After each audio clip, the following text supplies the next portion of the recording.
It meant that the more that we grew, like when we hit $1 million or whatever, I was paying significantly above market rate for my managers. But I didn't care because what I was optimizing for was safety.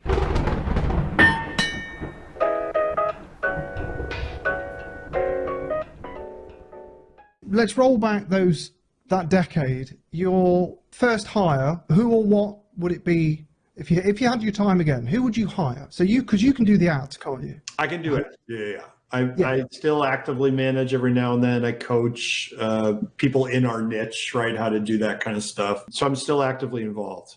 Who would be my first hire? You know what? Let me rephrase the question. Okay. I'm going to do a two-parter. What would be what would be the trigger to hiring? And secondly, what role would you hire for? Yeah. Okay. That's a really good question. So in real life, what happened was the reason I first hired, and I hired a PPC manager, another manager, was because I got to maybe like 14 clients and I basically stopped doing the work on anybody that wasn't complaining. At the time, I didn't really realize that was happening.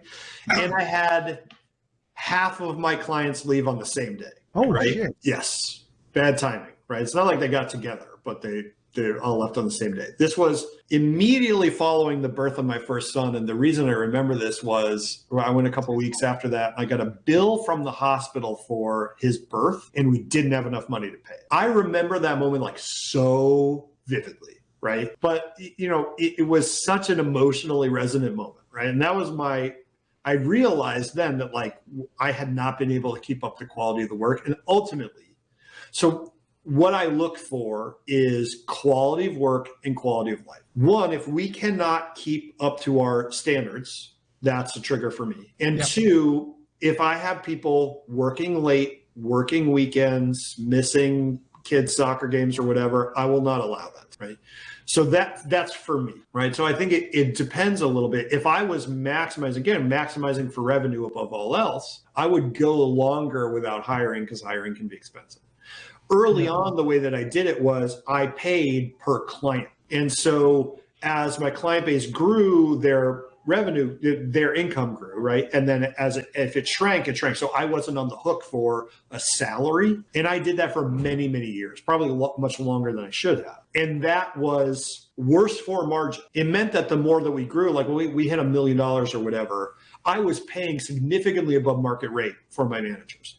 But I didn't care because what I was optimizing for was safety. So in any case, so I think it depends a little bit on what you're optimizing for, right? But I look at quality of life, quality of work as if your quality of life goes down too far, you are not going to manage the clients well. If the quality of work starts to decline, they're not going to stay.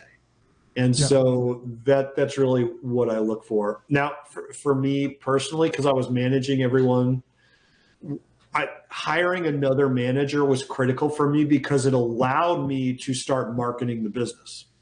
Do you mean a PPC manager or do you mean a person manager? Oh, no, like a PPC manager. So I hired another person to do ad management work that allowed me to spend time in the acquisition of leads and clients, which at the time I wasn't doing in a kind of systematic way or whatever. So, to me, that was the big decision. If I had to do it over, that's probably what I would do again. But I think it's also individual a little bit. Depends a little bit on what your skill set is.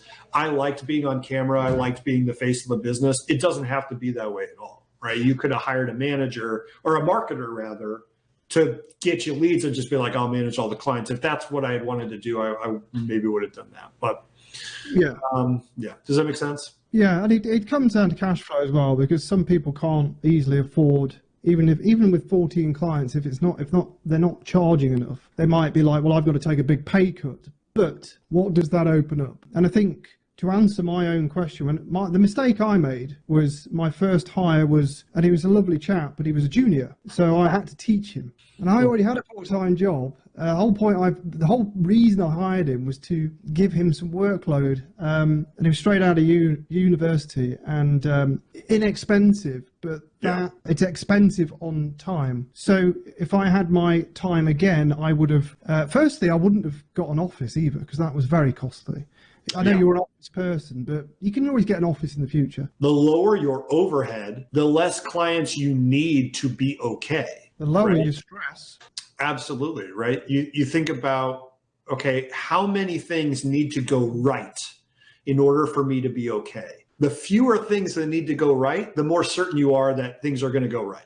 The more pieces you add, the lower that number keeps going, right? The more complex things get, the more likely it is to break, the less likely things are to go your way. So it's like the simpler you can keep things early on, the better, right? So the reason that I paid per client, same idea. It's like, well, okay, if I lose clients, your rate goes down. That's not great for you. It's not great for me, but I'm not going out of business, right? So yeah, capping that downside risk is huge, especially early on.